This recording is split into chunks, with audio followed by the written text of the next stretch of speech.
Hello again there, folks. So I find myself more and more sort of interested in the morality of that huge chunk, that huge liberal chunk which remains in the middle of Western society and in Britain in particular, and how this group of people, this politically correct middle chunk of the superstructure with the elite at the top, and the proles like me at the bottom, and then in the middle you have the sort of managers and the tinkerers of the system. And as I've mentioned before, they are the most craven, they are the most politically correct, the most fanatical about the sort of globalist dogma and the mores of the age. And it's fascinating to me that no matter how wrong they can be proven to be, they still believe they are morally virtuous. No matter how many people die, no matter how much misery is inflicted on the general population, no matter how stupid and wrong their ideas are, to the point that it's just insulting people. And they'll take great pleasure in seeing people's lives completely destroyed, from seeing people banned from social media and sort of cast from the public square and made voiceless and powerless.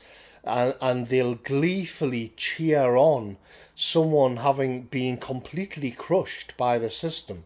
They turn a blind eye to the most outrageous attacks and sort of enslavement of children. They don't care when people die, and it's this craven insanity, and it fascinates me because I think I've spent a lot of time looking at the elites and the nature of the elites and what their sort of master plans are. But when you think of it in this sort of this three-tiered structure, that middle chunk is just absolutely just rotten and awful. And I was sent a book a while back. Somebody wanted me to have a look at it, and it's called Nemesis: The Juvenalian versus the Liberal Model of Human Orders. Now, I read a good bit of this, but the link must have timed out or something before I finished it. Nevertheless, I found it fascinating, and one of the things they got into in the book is that in the past, in European history, you would have the power of the king or the state was to a large degree offset by the power of the church, and the two would be sort of competing power centers.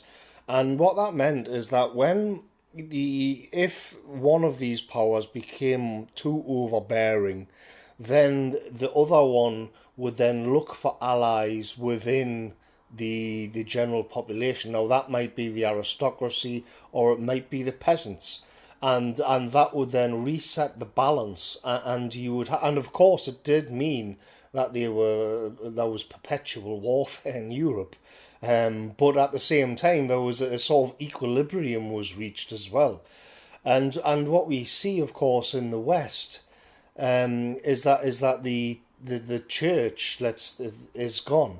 But you don't have to think of this in sort of religious terms here. I'm talking purely in terms of power dynamics. At least if you have a competing center of power, you could then, the worst of the atrocities, if any, committed by the state would be kept to a large degree under control by the competing power center of the church. So I'm not really talking in terms of spiritualism and stuff here, just in terms of power. Or it could be that the church became too fanatical and began to scare people, and in that case the state would set in, and the balance would be largely but it would largely play out. It wouldn't be too bad. Of course, this brings us to the modern world, and in the modern world, the church is all but powerless, and so that particular power that is gone. That the seesaw has then lost its counterweight, and now it's just all on the side of a secular state power. And then beyond that, you've got more and more of these supranational powers, the European Union, and then all of the sort of the IMF, and it just goes up and up and up. But there's no offsetting power center. It's just all in one direction now. So some people would say this has been done on purpose. Okay, that's another video. The point that I want to get to here is that this means then, without any counterbalancing power, everything now resides just in the state. And I think that when we see these lunatics, these liberal left lunatics, and they can then, that the state has its own, it justifies its own power because it is power, and then it becomes also the moral power as well. So it also becomes right in what it does and in what its dictats are, and so you can see then that power sort of legitimizes itself. And what we see with these sort of this middle chunk, who are the most craven servants of the power, is that for them, whatever these dictats are, whatever the main narrative is, automatically becomes morally justified and good, even when you find that a huge section of the population thinks it's repulsive and finds them to be absolutely crazy. It doesn't matter, because they are operating within the moral paradigm of the state. So it's not just this raw power in terms of police and then in terms of propaganda and media control, but then also there is no other moral framework than the state and than the system, and so that becomes the moral paradigm. If they say something is a strength, then this sort of middle class, middle chunk liberals, then it becomes a strength to them. And if you're on the outside of the paradigm, if you are having a thought, a politically incorrect thought, then you are by definition an evil person to be purged and destroyed. And this, I think, gets to the heart of why these people seem so absolutely craven. And the case of Brexit is an interesting one, because in this case, the problem they've got is that the let's say the power wants Britain to stay in the European Union, but democracy has decided something else. So the people have then decided something else, and they have to then wire that up.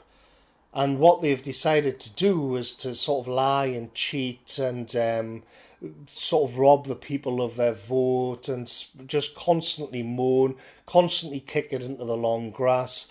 And that then, what you see is that it becomes moral. The point here is that they think they are good while they are doing that.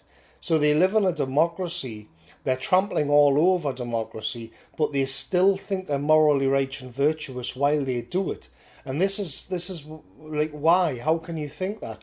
And it's because the power itself justifies itself. It carries its own morality within it.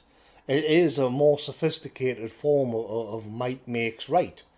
The power, they are then gravitating toward, their sense of good and evil emanates from the centre of political and cultural power in the West, not from a church, not from any kind of religious life, but from a superficial political construct and media complex.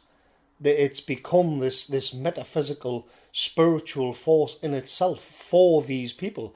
And so if you're on the outside of that, if you're politically incorrect, or if you're opposed to mass immigration, or all of these other diktats, you automatically become an evil person to oppose the central narrative coming from the globalist superstructure. Automatically designates you as morally repulsive. Of course, if you're in my situation and you're looking back in at this, it's completely the other way around.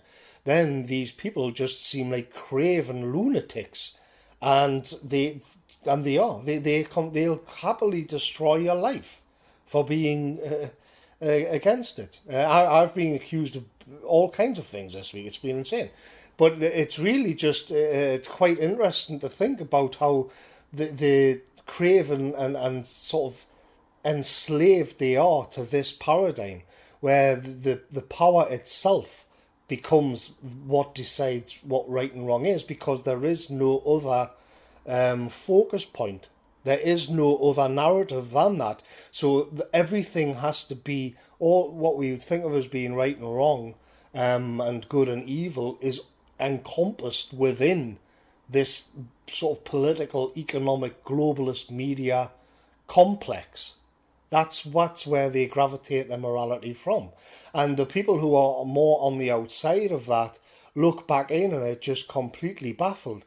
And to get back to the book that I mentioned earlier, we can see now, again, that there needs to be a counterweight to this.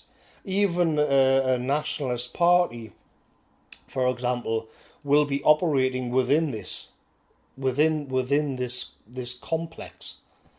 And so, what we desperately need is another force of gravity, another power structure, another narrative, which is outside of the main political media complex, which of course the sort of the middle chunk are always on the lookout for, even if they don't quite understand it themselves, or what it is they're doing. They're just these sort of killer drones, hunter-seeker drones. But you can imagine then what it would be like if there was another competing centre of power again, like there was in earlier times. And it would really, really help us out a lot, to be honest. So I'll see you later, folks, and thanks for listening.